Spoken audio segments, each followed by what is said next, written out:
Dan komisi yang kami hormati, Pak Dirut bersama jajaran, saya mungkin membuat catatan kritis saja Pak tentang pelepasan 12% saham Freeport.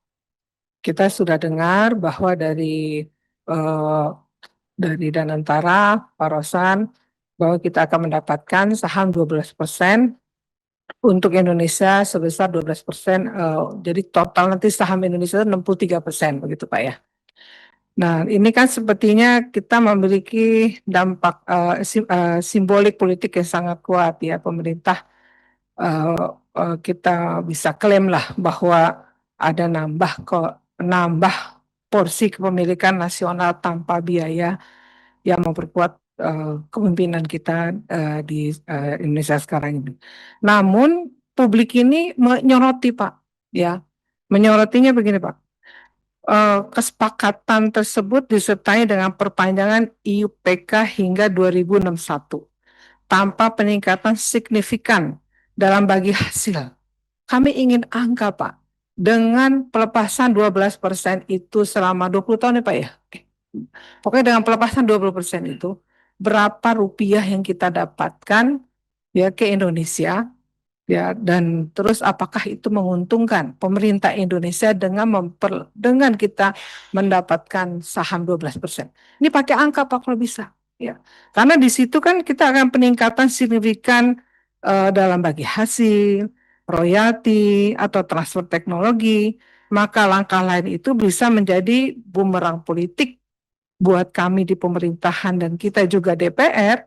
Kritik dapat muncul bahwa pemerintah hanya melanjutkan pola lama dengan kemasan baru, yakni menjual simbol kedaulatan untuk legitimasi politik jangka pendek dalam konteks politik nasional. Narasi keberhasilan ini menjadi amunisi komunikasi publik, tapi juga potensi untuk serang ke kami, Pak, pemerintah dan DPR RI. Ya, yang menilai pemerintah terlalu akomodatif terhadap korporasi asing. Pak, kalau bisa kami punya hitungannya, Pak. Dengan kita mendapatkan 20% saham itu, yang untung itu kita atau yang pihak asing gitu, Pak. Kalau perlu udah sampai ke angka, ya, karena ternyata ya tadi disampaikan teman-teman, ya di sekitar kita masih banyak ketergantungan pada Freeport dan juga mungkin pendapatan kita mungkin belum sebanyak yang kita fresh money kita pernah Freeport mungkin belum banyak atau mungkin hal yang lainnya. Ya. Mungkin jadi kita hanya memastikan jangan sampai ini adanya indikasi politisasi ekonomi ya sebagai syarat terhubungnya IUPK. Jangan ada sesuatu yang negatif ya dengan adanya kita mendapatkan saham 12% dari Freeport. Itu saja pimpinan, terima kasih. Saya rasa jelas ya bahwa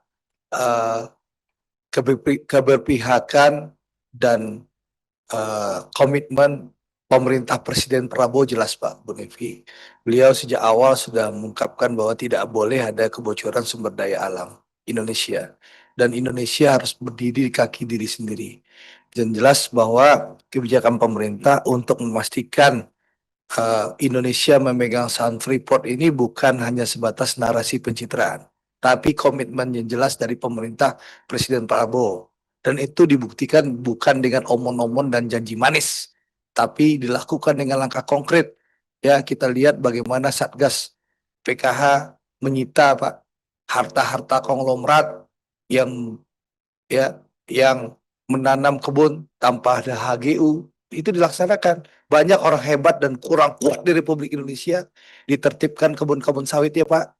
Banyak jenderal-jenderal yang jadi backing tambang pun sudah diingatkan oleh Pak Prabowo untuk disita.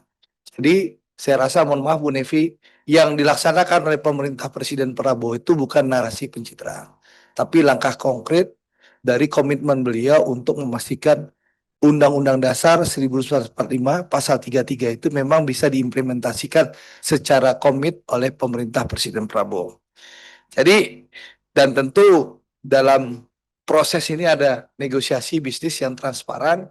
Tadi Pak Dirut sudah menyampaikan akan bikin yang namanya kajian eksplorasi dan juga DED. Ini kan data detail yang nanti akan dibaca oleh pemerintah Indonesia sebelum memperpanjang izin di 2041. Tidak mungkinlah pemerintah Presiden Prabowo yang komit terhadap kedaulatan bangsa ini mau kasih gratis kepada Freeport McMoran. Nggak mungkin. Jadi saya ingin meluruskan saja. Lanjut, Pak KW.